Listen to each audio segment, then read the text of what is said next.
रह रहे हैं, इसमें दया नाम की चीज नहीं। किसी की टांग कटी पड़ी है, किसी का बेटा मर गया, किसी की बेटी मर गई,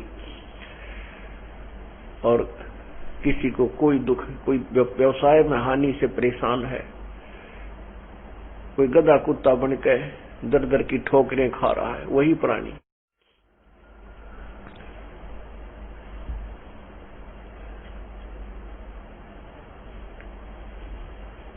परमात्मा कबीर परमेश्वर ने यही निर्णय दिया है कि तुम जिसको परमात्मा मान बैठे हो, ये भगवान नहीं है, ये प्रभु नहीं है, ये तो काल है। और इसके 3 पुत्र हैं, रजगुण ब्रह्मा, सतगुण विष्णु, तमगुण शिव जी। इस काल भगवान को, ब्रह्म को, जो 21 ब्रह्मांड का स्वामी है, प्रभु है, गॉड है, मालिक है, इसको एक बीमारी लगी है 1 लाख मानव शरीरधारी प्राणियों का नित आहार करने की। और जिस कारण से ये अपने 3 पुत्रों से अपने आहार के लिए ये सब व्यवस्था कराए हुए है। रजगुण ब्रह्मा से जीवों की उत्पत्ति, यानी रजगुण ब्रह्मा में ऐसी शक्ति भर रखी है इसने कि जिसकी रेंज, जिसका जो प्रभाव इन 3 लोकों में पूर्ण रूप से प्रभावित कर रहा है, पृथ्वी लोक पर, स्वर्ग लोक में और पाताल लोक में। जिस कारण से सभी प्राणी उस रजोगुण से प्रभावित होकर के और संतान उत्पत्ति करते हैं, जीव के बस की बात नहीं। अब जैसे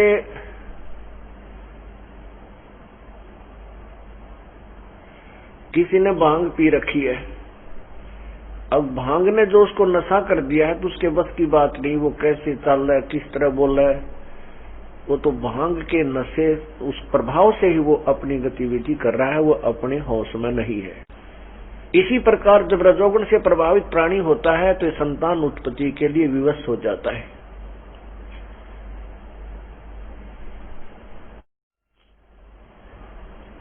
और उसी दबाव में ये सेक्स करके बच्चे उत्पन्न करता है।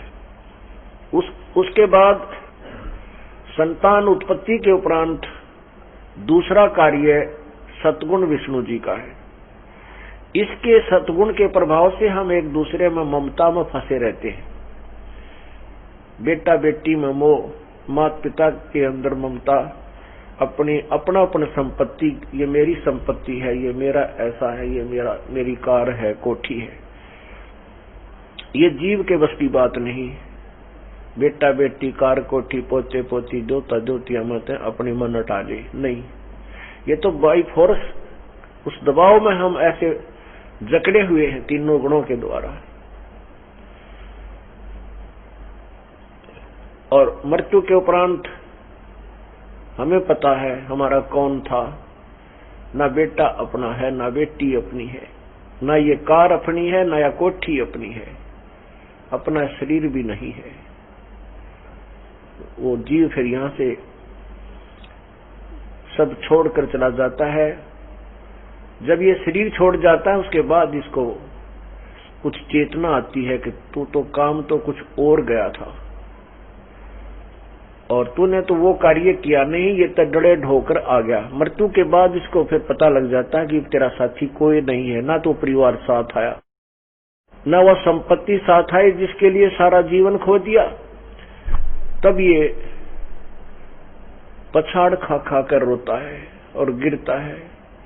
यम के दूत कहते हैं सीधा होकर चाल, न तेरा बक्कल उतारेंगे। इसको कूट छेद कर और सीधा ले जाते हैं। जो भक्ति नहीं करता उनके लिए कहा जा रहा है, जो भक्ति करते हैं, पूर्ण संत की शरण में है, पूर्ण परमेश्वर का आसरा है, उनको ये दुख नहीं सहन करना होगा। परमात्मा कहते आए हैं सो जाएंगे ये राजा रंग फकीर, एक तो सिंहासन चढ़कर जा, एक बंधे जात जंजीर। तो ऐसे। और तीसरा जो गुण है वो तमोगुण है, वो भगवान शिव के अंदर फिट कर रखा काल भगवान ने। इसलिए तीसरे गुण तमोगुण से ये सब संहार होता है, एक दूसरे की हत्या कर देते हैं। और इस प्रकार इस काल भगवान ज्योति निरंजन अर्थात क्षर पुरुष ने अपने आहार के लिए सब व्यवस्था अपने तीनों पुत्रों से करवा रखी है। परम पिता परमेश्वर कबीर देव ने आकर के इस काल जाल में फंसे हुए पुण्यात्मा अपनी प्यारी आत्माओं को, अपने बच्चों को ये काल का जाल समझाया। एक समय परमात्मा दिल्ली में आए हुए थे और वहां उनके यहाँ किसी के यहाँ सत्संग कर रहे थे। वहां एक पुण्यात्मा सम्मन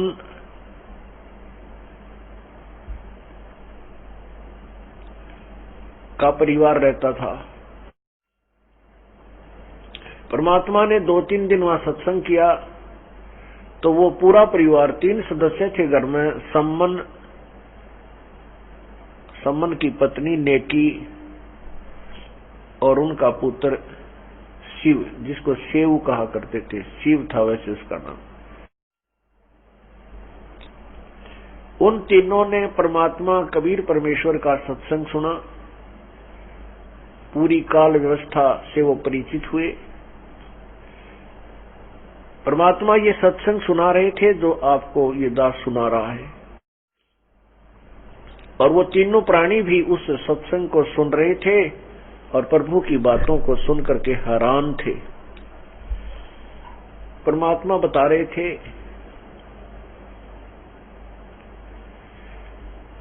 कि ये जो भगवान है जिसको तुम परमात्मा कहते हो, ब्रह्म, जिसको क्षर पुरुष कहा जाता है, ज्योति निरंजन भी कहलाता है, ये काल है। और इस काल ने ही श्री कृष्ण जी में प्रवेश करके श्रीमद् भगवत गीता का ज्ञान दिया, जिसमें 11वें अध्याय श्रीमद् भगवत गीता अध्याय नंबर 11 और श्लोक 32 में कहा है कि अर्जुन, मैं काल हूं, बड़ा हुआ काल हूं और अब सभी को खाने के लिए आया हूं। इस काल ने गीता जी का ज्ञान कहा और अपनी वास्तविकता बताई कि मैं काल हूं।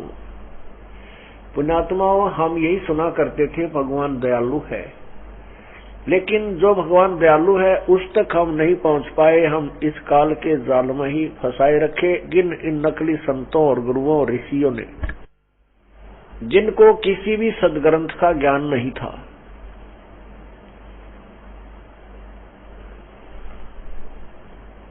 और वो केवल एक संस्कृत भाषा से परिचित थे और उस संस्कृत और कोई शिक्षित था नहीं, किसी अन्य को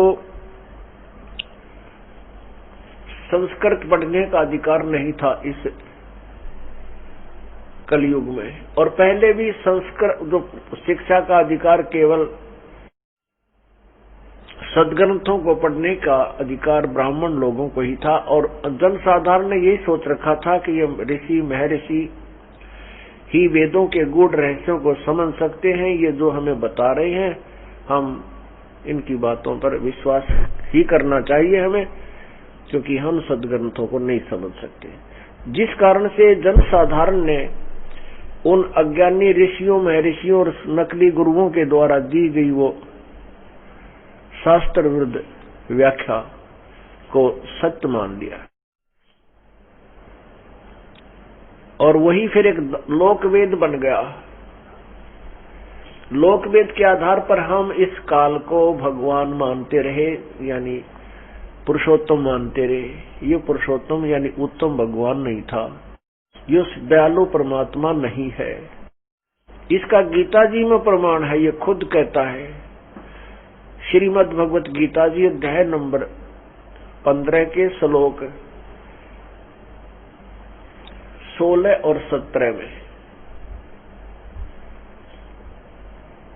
उसमें कहा कि इस संसार में दो भगवान प्रसिद्ध हैं, एक क्षर पुरुष एक अक्षर पुरुष।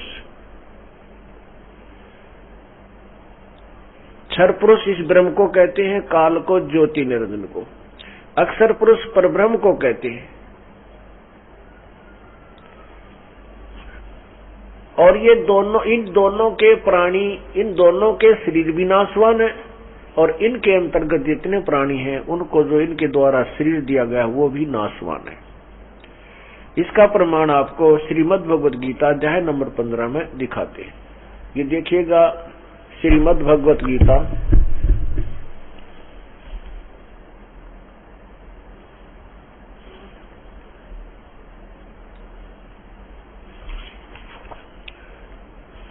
श्रीमद् भगवत गीता अध्याय नंबर 15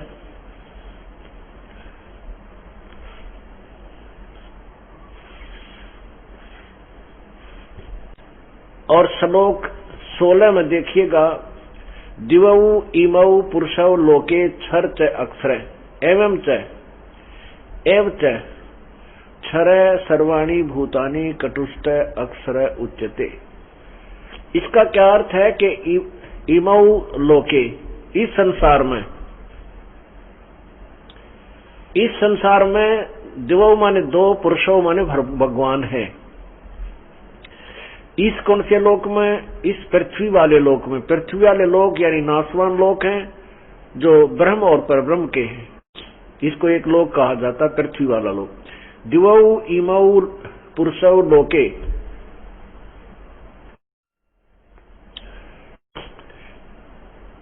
इसमें दो पुरुष हैं, क्षर पुरुष और अक्षर पुरुष। ये पुरुषो है ना, इनको यहां लगाया जाए, क्षर पुरुष और अक्षर पुरुष। एवं इसी प्रकार इन्हीं के लोक में सभी प्राणियों के शरीर तो नाशवान है और आत्मा को अमर कहते हैं। अब इनके द्वारा अनुवाद देखिएगा जो गीता प्रेस गोरखपुर से प्रकाशित है। इन्होंने क्या कहा कि इस संसार में नाशवान और अविनाशी भी ये दो प्रकार के पुरुष हैं, भगवान हैं। पुरुष माने प्रभु।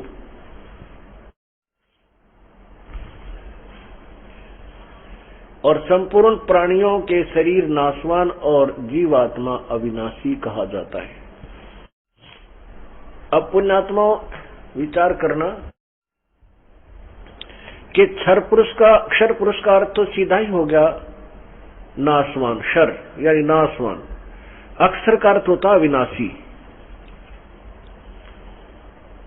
अब यहां थोड़ा सा असमंजस में पड़ जाते हैं कि अक्षर पुरुष कह रहे हैं, फिर इनको भी नाशवान बताया जा रहा है। इस स्थिति को समझना होगा। जैसे एक सफेद प्याला होता है चाय पीने का, मिट्टी, सफेद मिट्टी से बना हुआ, जिसको चीनी का बोलते हैं, उसकी स्थिति, उसकी जो प्याला या प्लेट बनी है ऐसी, उनकी स्थिति से हम खूब परिचित हैं कि अगर ये ऊंचे से जरा सा भी गिर गया नीचे जमीन फर्श पर तो तुरंत टूट जाएगा, यानी बिल्कुल नाशवान है। तो ऐसी स्थिति तो जानो क्षर पुरुष की और इसके, यानी अक्षर पुरुष की और इसके अंतर्गत जितने प्राणी देवता आदि हैं।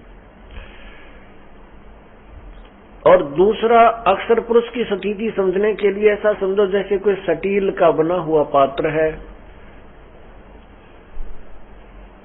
कप है या प्लेट है। अब उस मिट्टी वाले बने हुए पात्र की तुलना में स्टील का बना हुआ पात्र बहुत स्थायी है, लेकिन स्टील को भी एक दिन जंग लगेगा, इस्पात भी एक दिन जंग लगेगा और वो विनाश को प्राप्त होगा। इस्पात को भी एक दिन जंग लगेगा, भले ही बहुत समय के उपरांत लगे, और वो भी जंग लग के नष्ट हो जाएगा, लेकिन बहुत समय लगेगा। लेकिन है नाशवान धातु। और तीसरी धातु सोना होता है जो कभी नष्ट नहीं होता, ऐसा मटेरियल। इन तीन भगवानों की क्षर पुरुष, अक्षर पुरुष और परम अक्षर पुरुष यानी पूर्ण परमात्मा की स्थिति को समझने के लिए इस उदाहरण से आप विचार कीजिए। अब पहले हम क्षर पुरुष यानी इस ब्रह्म की आयु देखते हैं कितनी है। जैसे हम प्राणियों के लिए 100 वर्ष की आयु जैसे वर्तमान में चल रही है, और हम 4 युगों में जन्मते मरते रहते हैं। अब जैसे सतयुग, त्रेता, द्वापर और कलयुग, ये 4 युग बनाए हैं। इन 4 युगों का समय जो है 43,20,000 होता है। इसको एक चतुर्युग कहते हैं। ऐसे 1008 चतुर्युग का श्री ब्रह्मा जी रजगुण, जो काल का पुत्र है, उसका एक दिन होता है और इतनी ही रात्रि होती है। तो इसको हम 1000 चतुर्युग का मानकर चलते हैं लमसम। और 30 दिन रात का एक महीना और 12 महीने का एक वर्ष और 100 वर्ष की श्री ब्रह्मा जी रजगुण की आयु, ये इनके दिव्य वर्ष हैं। ऐसे ही विष्णु जी की 700 वर्ष आयु है और शंकर भगवान की 4900 वर्ष आयु है। यानी श्री ब्रह्मा जी से 7 गुना अधिक सतगुण विष्णु जी की आयु है, जो काल का पुत्र है, बीच वाला, और उससे विष्णु जी से 7 गुना यानी ब्रह्मा जी से 49 गुना ये तम गुण शंकर जी की आयु है। इन तीनों की जन्म और मृत्यु, तीनों का जन्म और मृत्यु होता है। पुण्यात्माओं, ये सत्संग जो है, ये तत्व ज्ञान का जो प्रवचन चल रहा है, ये बिल्कुल फ्रेश नया है। और प्रथम बार भी सत्संग के अंदर ऐसी बहुत सी पुण्यात्माएं होती हैं जो प्रथम बार भी सत्संग में आती हैं। सत्संग ये ऐसा एक सामूहिक जो सफल है, जहां पर पुराने भक्त भी आते हैं और बिल्कुल नए भी सत्संग सुनने के लिए आया करते हैं। अब जैसे ये दास कह रहा है कि ब्रह्मा विष्णु महेश नासवान है, और हमने उस अज्ञान के आधार पर पवित्र हिंदू धर्म के पुण्य प्राणियों ने ये एक बहुत वर्षों से ये ज्ञान सुना हुआ है कि ब्रह्मा विष्णु महेश अजरो अमर हैं, इनके कोई माता पिता नहीं है। इस कारण से पहली बार जो आत्मा आती है वो संशय में रह जाती है कि ना झूठ बोल रहा है ये संत, ब्रह्मा विष्णु महेश तो अजरो अमर हमने सुना है, पढ़ा नहीं, सुना है। कहां से सुना है ब्रह्मा जी और विष्णु जी तथा शिव जी की आयु को, इनके बारे में महिमा को? पुराणों से, क्योंकि पुराणों के अतिरिक्त कहीं पर भी इनके विषय में कोई जानकारी नहीं है। यानी पुराणों से ही हमने ज्ञान ग्रहण किया। और जो वो डिसीजन होते थे ब्राह्मण लोग, हिंदू गुरु, वो ये कहा करते थे कि ऐसा शिव पुराण में लिखा है, ऐसा विष्णु पुराण में लिखा है, ऐसा देवी पुराण में लिखा है, ऐसा ब्रह्म पुराण में लिखा है। तो हम उन अज्ञानियों को और शास्त्रों के ज्ञाता मानकर उनके ऊपर पूर्ण रूप से आश्रित थे, उनकी स्टेटमेंट को फाइनल मान चुके। अब वही शास्त्र हम खुद पढ़ लेंगे, ये कौन सा ज्यादा लंबा चौड़ा काम है। हम अक्षर ज्ञान युक्त हो गए और वही सदग्रंथ उन्हीं के द्वारा अनुवादित है। तो इसलिए ये सदग्रंथ रह कर दिखाना आवश्यक हो गया, नहीं तो कच्चा काम रह जाता है। और ये एक ज्ञान योग चल रहा है, जो पुराने भक्त है उनको ज्ञान योग का फल मिल रहा है और नए भक्तों का दृढ़ विश्वास हो रहा है। अब देखिएगा, ब्रह्मा विष्णु महेश नासवान है अपने ही पवित्र सदग्रंथों में। श्रीमद देवी भागवत अर्थात देवी पुराण में 3 स्कंद अध्याय नंबर 4 और 5 में, यहां देखिएगा, ये श्रीमद देवी भागवत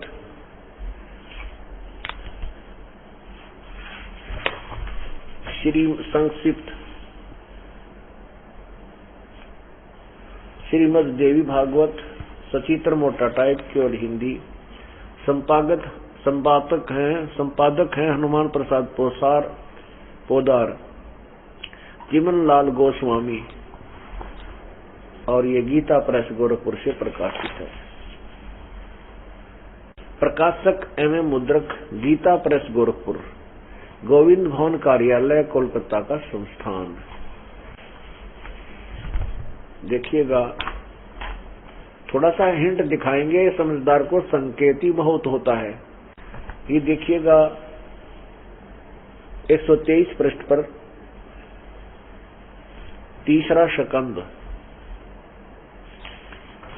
अध्याय नंबर ये 4 और 5 है, क्योंकि ये एंड में लिखा है इनके, इसके ऊपर 4 और 5 अध्याय है। 123 पृष्ठ पे तीसरे सकंद में श्री विष्णु जी कह रहे हैं, महिमा इसकी, दुर्गा की महिमा सुना रहे हैं। विष्णु जी कह रहे हैं, तुम शुद्ध स्वरूपा हो, यह संसार तुम्ही से उद्भासित हो रहा है। मैं ब्रह्मा और शंकर, हम सभी तुम्हारी कृपा से विद्यमान है। हमारा आविर्भाव अर्थात जन्म और तिरोभाव अर्थात मृत्यु हुआ करता है। केवल तुम ही नित्य हो, जगत जननी हो, प्रकृति और सनातनी देवी हो। भगवान शंकर बोले, देवी, यदि महाभाग विष्णु तुम्ही से प्रकट हुए हैं तो उनके बाद उत्पन्न होने वाले ब्रह्मा भी तुम्हारे ही बालक हुए। फिर मैं तमोगुणी लीला करने वाला शंकर क्या तुम्हारी संतान नहीं हुआ? अर्थात मुझे भी उत्पन्न करने वाली तुम ही हो। इस संसार की सृष्टि, सतीथि और संहार करने में तुम्हारे गुण सदा समर्थ हैं। उन्हीं तीनों गुणों से उत्पन्न हम ब्रह्मा, विष्णु एवं शंकर नियमानुसार कार्य में तत्पर रहते हैं। पुण्यात्मा, ये वही पुराण है जिनसे हमने ब्रह्मा, विष्णु, महेश के बारे में, जिनके आधार से हमें बताया गया है कि हम जो ज्ञान दे रहे हैं वो ब्रह्मा, वो पुराणों में से है। और वो दंत कथा, लोक वेद सुनाने वाले, वो नकली अज्ञानी गुरु हमें बताया करते थे, ये तो अजरो अमर हैं, इनके कोई माता पिता नहीं है। अब उन्हीं की हिस्ट्री बता रही है कि ये तो नासवान है। स्वयं स्वीकार कर रहे हैं विष्णु जी कि मैं ब्रह्मा और शंकर तो नासवान है, हम नित्य नहीं है, अर्थात अविनाशी नहीं है, और हमारा तो जन्म और मृत्यु होता है, तू ही अविनाशी है, जितना इन्हें ज्ञान है। फिर शंकर जी ये भी स्पष्ट कर रहे हैं कि मैं तमोगुणी लीला करने वाला हूं और हम तीनों ही तेरे पुत्र हैं, ब्रह्मा भी, विष्णु भी। फिर ये भी स्पष्ट हो गया है कि ये तीनों गुणों से उत्पन्न, अर्थात रजगुण ब्रह्मा है, सतगुण विष्णु, तमगुण शिव जी, और दुर्गा इनकी मां है। कौन ब्रह्मा का पिता है, कौन विष्णु की मां, शंकर का दादा कौन है, भाई हमको जो बताए। परमात्मा ने प्रश्न किया करते थे उन नकली विद्वानों से कि शंकर का दादा कौन है और कौन विष्णु की मां, और वे ब्रह्मा का पिता कौन है, इसके बारे में जानकारी दीजिए। तो वो कहा करते, तो अजर अमर है, सर्वशक्तिमान है, इनकी कोई माता पिता नहीं, ये तो शंभु है, फलाना है, पता नहीं के पुल बांधा करते इनकी महिमा का। उस समय तो परमात्मा की बात पर जनसाधारण ने विश्वास नहीं किया। क्यों नहीं किया? क्योंकि कि जो हमारे गुरुजन थे वो शिक्षित थे और जनता अशिक्षित थी। ये मान लेना उस समय बिल्कुल स्वाभाविक था कि कबीर साहब तो अक्षर ज्ञान युक्त नहीं है, क्योंकि ये किसी स्कूल विद्यालय से शिक्षा प्राप्त नहीं किए हुए, क्योंकि उस समय अन्य जाति वालों को शिक्षा ग्रहण करने का अधिकार नहीं था। शिक्षा मीन संस्कृत भाषा। अब वही सदग्रंथ हमारे सामने रखे हैं, हम पढ़ रहे हैं, आपको भी पढ़ा रहे हैं प्रोजेक्टर के माध्यम से।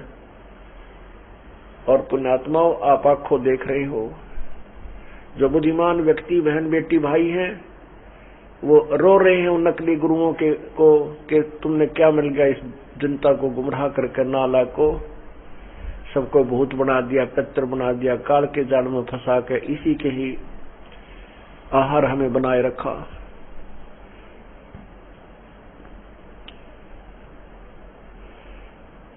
अब ये दास जो बता रहा है कि ब्रह्मा विष्णु महेश अविनाशी नहीं है, ये नाशवान है।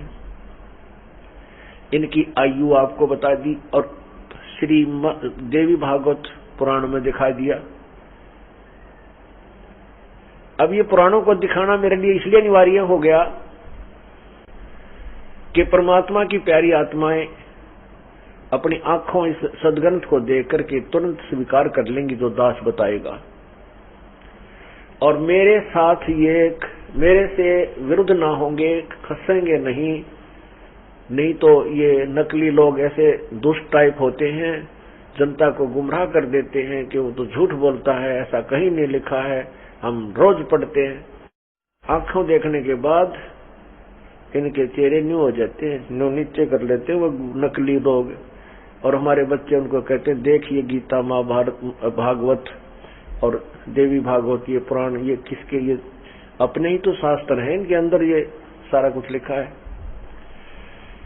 तो वो उपद्रव कराने से बाज आ जाएंगे, नहीं तो पहले परमात्मा के साथ कैसे जुल्म किए थे। और अब भी ये कसर नहीं छोड़ रहे, इस दास के साथ झूठा केस बनाया, सारी जनता को भ्रमित कर दिया, झूठी अफवाह फैलाई, झूठे आरोप लगाए और जेल भिजवा दिया झूठे मुकदमे बनवा के। लेकिन उस परमात्मा आगे के चल लगी नाला, क्योंकि इन्हें तो कर्म बिगाड़ दिए अपने, इन्हें तो अपने भाग बिगाड़ लिए और जनता को भी दोषी बनवा दिया। एक परम संत की निंदा करवा कर जिसके बराबर और कोई भी अपराध नहीं है, इतना और दोषी काल ने बनवा दिया। लेकिन अब इनकी दाल गला को नहीं, ये कितने पां पीट दियो कर लिए ने जो पापड़ बेलने से। अब देख परमात्मा के बच्चे और उभर का रहे हैं, 10वें 12वें दिन सत्संग हो रहा है और उमंग उमंग कर और नए नाम लेने वाले भक्त आत्माएं और उभर कर आ रही हैं, क्योंकि सत्य उसी को कहते हैं जिसका कभी विनाश नहीं किया जा सकता। ये सच्चा ज्ञान है और हम बिल्कुल सच्चे हैं, हम निरपराध हैं। इसलिए बुद्धिमान लोग अब आंखों देखकर सच्चाई को धिक्कार रहे हैं उन नालायकों को जिन्होंने ऐसे शुभ काम में बाधा डाली।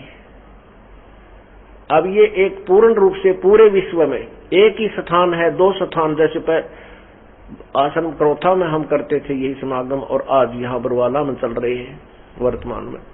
यही पूरे विश्व में एक शास्त्र अनुकूल धर्म है, साधना है, जिसके कारण पूरे विश्व को लाभ होता है।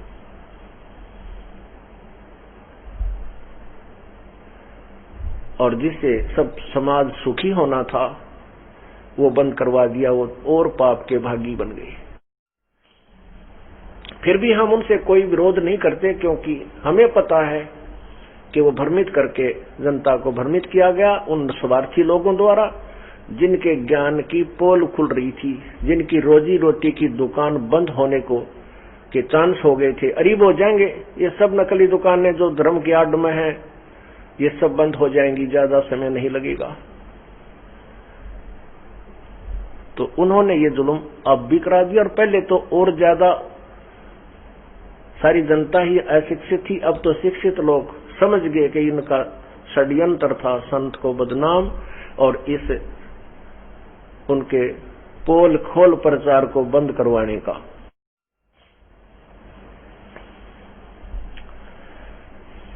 अब दास ये इसलिए दिखाता है कि जैसे अंधा लालटेन लिए जाता अंधेरे में,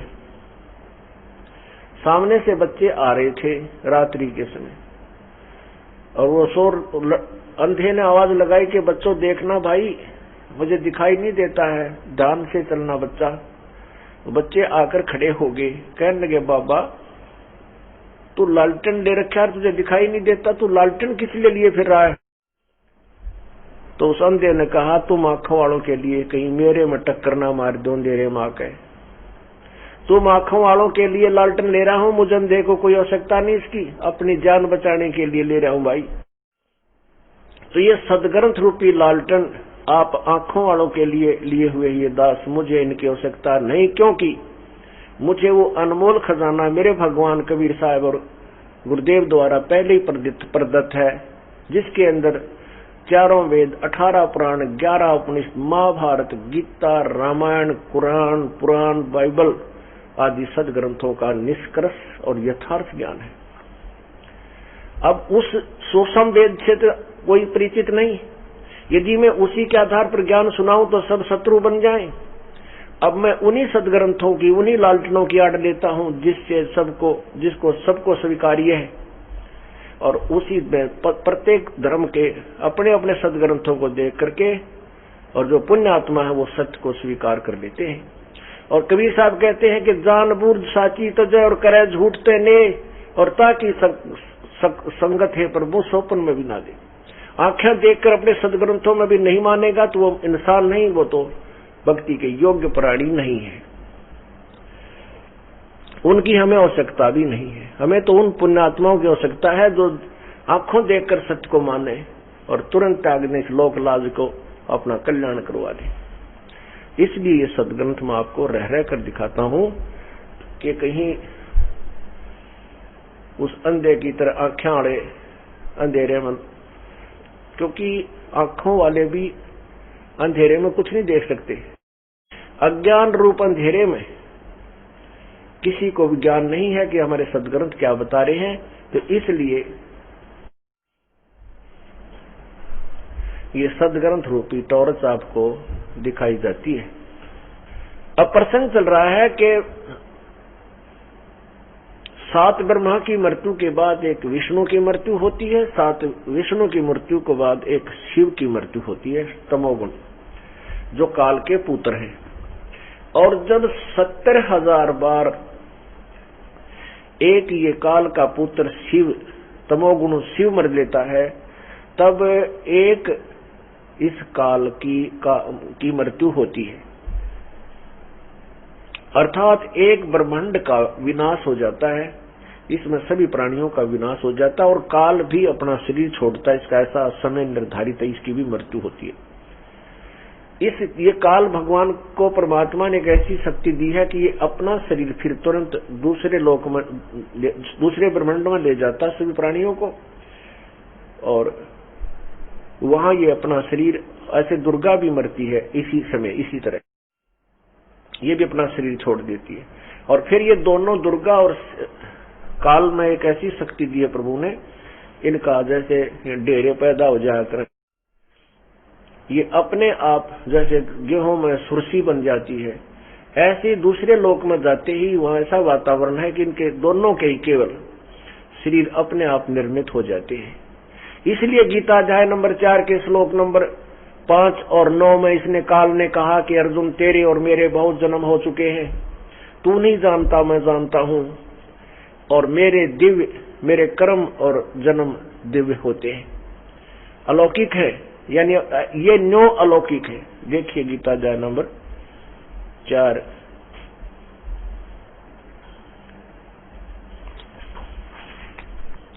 श्रीमद् भगवत गीता अध्याय नंबर 4 और श्लोक ये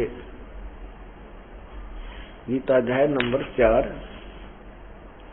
और श्लोक ये 5 है। यहाँ इसका अनुवाद यहाँ पर किया है। हे अर्जुन, हे परंतम अर्जुन, मेरे और तेरे बहुत से जन्म हो चुके हैं, उन सबको तू नहीं जानता मैं जानता हूं। इसे सिद्ध है कि इसका जन्म तो होता है गीता ज्ञानदाता का, इसे सिद्ध है कि गीता ज्ञानदाता का जन्म तो होता है और ये भी नाशवान है। आगे 9 में बताता है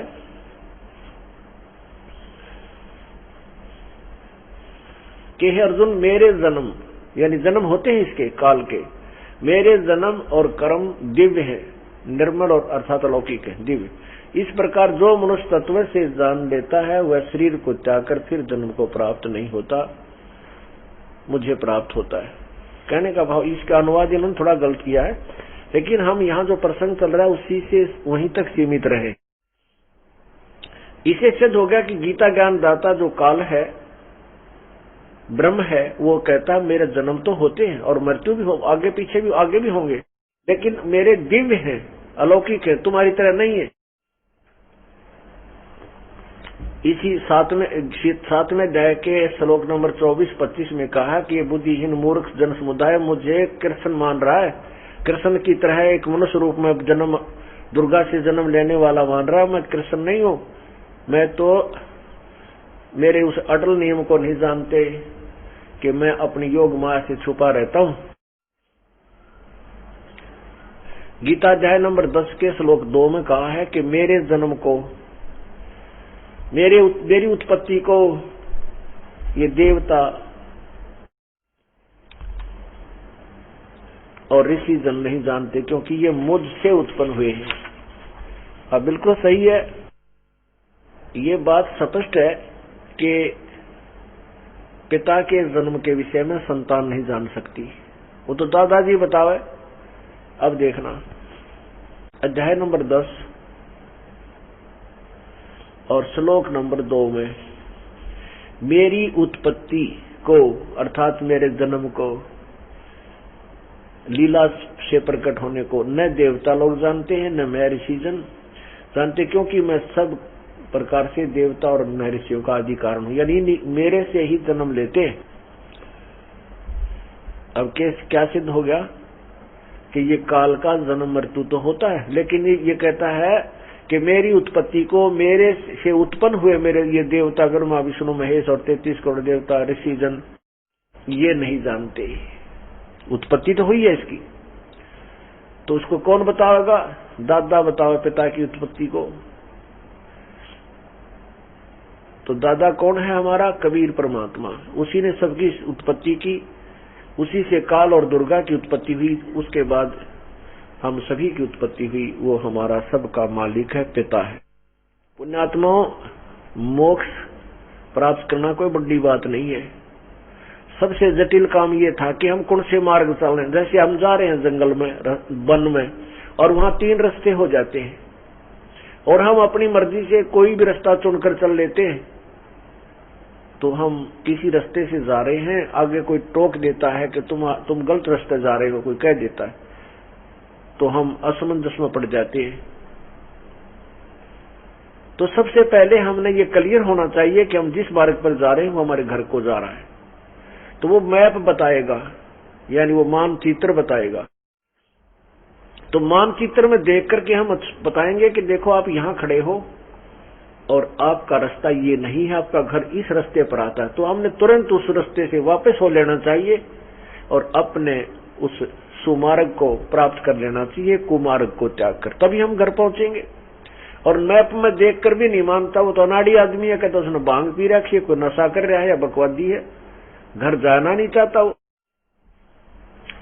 तो ऐसे जब हमको ये हम निसंशय हो जाएंगे कि हम जो विधि परमात्मा पाने की कर रहे हैं, जो साधना कर रहे हैं, ये ओके है और सब सदग्रंथों प्रमाण है, और यही उन महापुरुषों ने की थी ये साधना जो यहां से मोक्ष प्राप्त कर गए।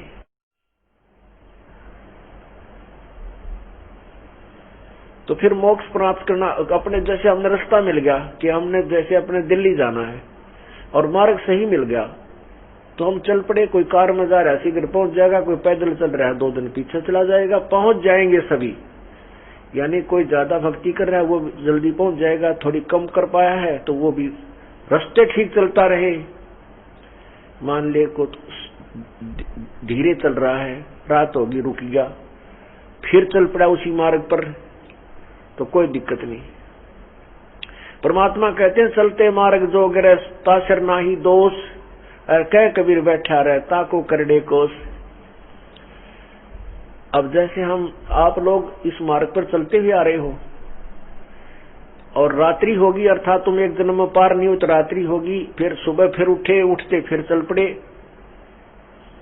पहले तो हम इधर उधर चल पड़ते हैं नशे में, फिर कोई मार्गदर्शक मिल जाता है, हम उसके अनुसार सतमार्ग ग्रहण करके फिर चल रहे हैं, क्योंकि परमात्मा आते रहते हैं और हमें सतमार्ग पर चलाते रहते। तो वो 1, 2, 3 जन्म में पार हो जाएगा।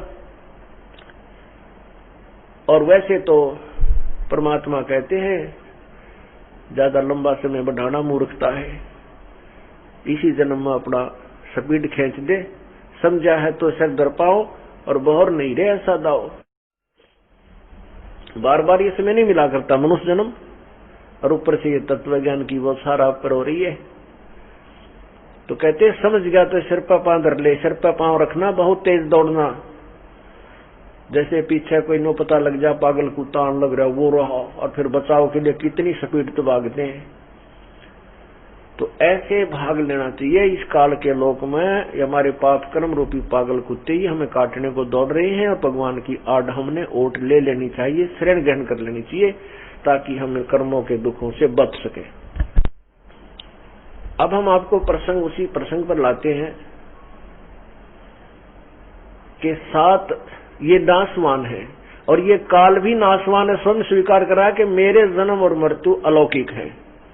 तो ऐसे जब 70,000 ये तमोगुण भगवान शिव जी मर जाते हैं, तब एक काल यानी काल की ब्रह्म की मृत्यु होती है, एक ब्रह्मांड के प्राणियों का विनाश हो जाता है।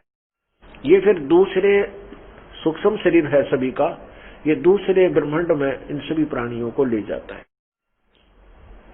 और उस लोक में जाते ही दुर्गा और इस काल का शरीर अपने आप ऑटोमेटिकली प्रभु की दी हुई इनको पावर, इन शक्ति और वातावरण के अनुसार इनका शरीर बन जाता है, जैसे सुरसी बन जाती है गेहूं में, कणक में। उसके बाद ये दोनों फिर हमें उत्पन्न करते हैं।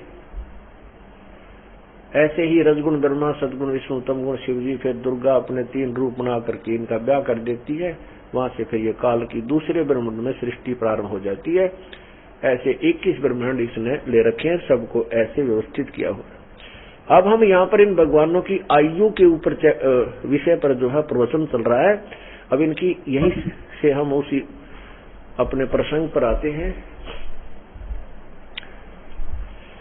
कि 7 ब्रह्मा की मृत्यु के बाद एक विष्णु की मृत्यु, 7 विष्णु की मृत्यु के बाद एक त्रिलोकीय शिव यानी काल के पुत्र तम गुण शिव की मृत्यु।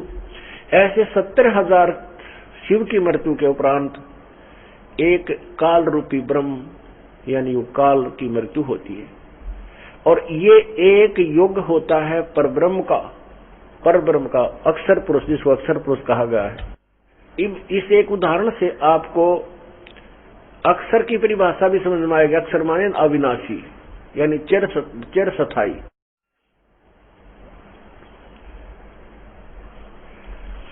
अब ये एक युग हो गया परब्रह्म का, ऐसे 1000 युग का परब्रह्म का दिन यानी अक्षर पुरुष का दिन, और इतनी ही रात्रि, और 30 दिन रात का एक महीना, 12 महीने का एक वर्ष, और 100 वर्ष की उस प्रकार बने हुए 100 वर्ष की आयु परब्रह्म यानी अक्षर पुरुष की। अब इसकी कैलकुलेशन करने लगा हम अपने वर्षों से, तो कोई कैलकुलेशन को नहीं रहे, कोई गिनती नहीं बता सकते हम किस प्रकार बतावा, इसलिए इनको ऐसे बताया जाता है। तो इतनी उसके बाद फिर मृत्यु है इसकी, कितनी लंबा, इसलिए इसको अविनाशी कह दिया। पर यू अविनाशी को ना, एती उम्र बुलंद मरेगा अंतरे, क्योंकि कोई सतगुरु लगे न कान न भेंटे वो संतरे। इतनी लंबी आयु हो जाएगी तो भी तू मरेगा। क्यों मरेगा? क्योंकि वो संत जो पवित्र गीता जी अध्याय नंबर 4 के श्लोक 34 में, और पवित्र यजुर्वेद अध्याय नंबर 40 के मंत्र 10 और 13 में, पवित्र कुरान शरीफ सूरत फुरकानी 25 आयत 59 में स्पष्ट किया है कि उस तत्व ज्ञान और पूर्ण परमात्मा की शरण में जा, उसकी कृपा से तेरे पाप मोक्ष होंगे और तू पूर्ण शाश्वत स्थान सतलोक को प्राप्त होगा। उस पूर्ण परमात्मा की के लिए किसी तत्वदर्शी बाखबर संत की तलाश कर, खोज कर, उनसे उस परमात्मा के पाने की विधि तलाश कर, प्राप्त कर, और फिर जैसे वो कहें उसके बाद उस परम पद परमेश्वर की खोज करनी चाहिए। गीता जी अध्याय नंबर 15 के मंत्र 4 में, जहां जाने के बाद फिर लौटकर संसार में वो प्राणी कभी नहीं आते, यानी वो पूर्ण मोक्ष प्राप्त करते हैं। तो वो संत नहीं मिले तुम्हें, इसलिए इतनी लंबी उम्र भी आपकी यहां हो जाएगी। तो भी मरेगा तू, नासवान है, तेरी जन्म मृत्यु की दुर्गति नहीं मिटेगी, जन्म मृत्यु का रोग समाप्त नहीं होगा। इसलिए कहा कि एती उम्र बुलंद मरेगा अंतरे, क्योंकि कोई सतगुरु लगे न कान न भेटे वो संतरे। वो संत, वो तत्वदर्शी संत यानी सतगुरु, जगत गुरु, तत्वदर्शी संत कहो, सतगुरु कहो, वो सच्चा सतगुरु तुम्हें नहीं मिला, सच्चा गुरु नहीं मिला। इसलिए तुम्हारी यहाँ जन्म मृत्यु इतनी लंबी आयु हो जाएगी तो भी मरेगा। इसलिए कहा कि ये गीता जी अध्याय नंबर 15 के मंत्र 16 में कहा कि संसार, इस मिट्टी पृथ्वी वाले संसार लोक में दो भगवान, एक क्षर पुरुष एक अक्षर पुरुष। अक्षर पुरुष, क्षर पुरुष ये ब्रह्म, अक्षर पुरुष ये पर ब्रह्म। क्षर पुरुष के 21 ब्रह्मांड हैं और अक्षर पुरुष के 7 शंख ब्रह्मांड है, नील पद्म शंख। और पूर्ण परमात्मा जो उत्तम पुरुष है तू अन्य। गीता जी अध्याय नंबर 15 के मंत्र 17 में स्पष्ट किया है कि उत्तम पुरुष है तू अन्य। वो जो पुरुषोत्तम है ना, वो सच्चा भगवान, जो वास्तव विष्णु भगवान कह सकते हैं, वो तो इन दोनों से भी ऊपर वर्णित, इनसे कोई और है। और परमात्मा इति उदारते, जिसको भगवान कहा जा सकता है, जाता है, वो वास्तव में भगवान है। वो दयालु है, उसके लोक में कोई दुखी नहीं, किसी की मृत्यु नहीं होती, न वहां पर कोड लगता, न टांग कटती, न आंख फूटती। हम इसी तरह सशरीर वहां रहेंगे, लेकिन उस शरीर का मटेरियल ऐसा होगा वो कभी विनाश में नहीं आओगा।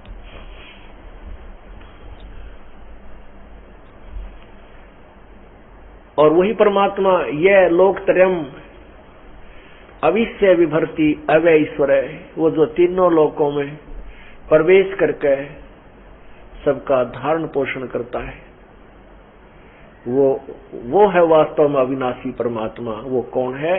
गीता जी अध्याय नंबर 7 के मंत्र श्लोक 29 में कहा है कि उस तत्ब्रह्म को और मेरे द्वारा दिए गए इस संकेत के आधार से जो तत्वदर्शी संत की खोज कर लेता है और तत्वदर्शी संत के द्वारा बताए गए उस ज्ञान के आधार पर तत्ब्रह्म को यानी उस परमात्मा को और सारे आध्यात्मिक ज्ञान को, कर्मों को समझ लेता है, फिर वो यहाँ की किसी वस्तु की इच्छा नहीं करता, वो तो जन्म मृत्यु से पीछा छुड़ाना ही चाहता है।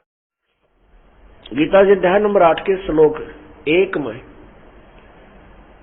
अर्जुन ने पूछा, परमात्मा फिर किम तत्ब्रह्म, वो तत्ब्रह्म कौन है, उसके विषय में बताओ, वो भगवान कौन है। गीता ज्ञान दाता ने 8वें अध्याय के 3रे मंत्र में कहा कि वो परम अक्षर ब्रह्म है।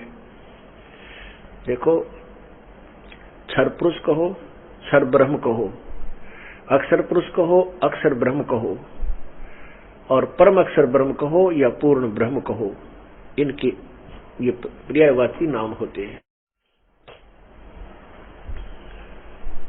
तो वो परम अक्षर ब्रह्म है, उसी के बारे में गीता अध्याय नंबर 15 में विस्तृत वर्णन है। अभी आपको दिखाते हैं अध्याय नंबर 15 का श्लोक 17।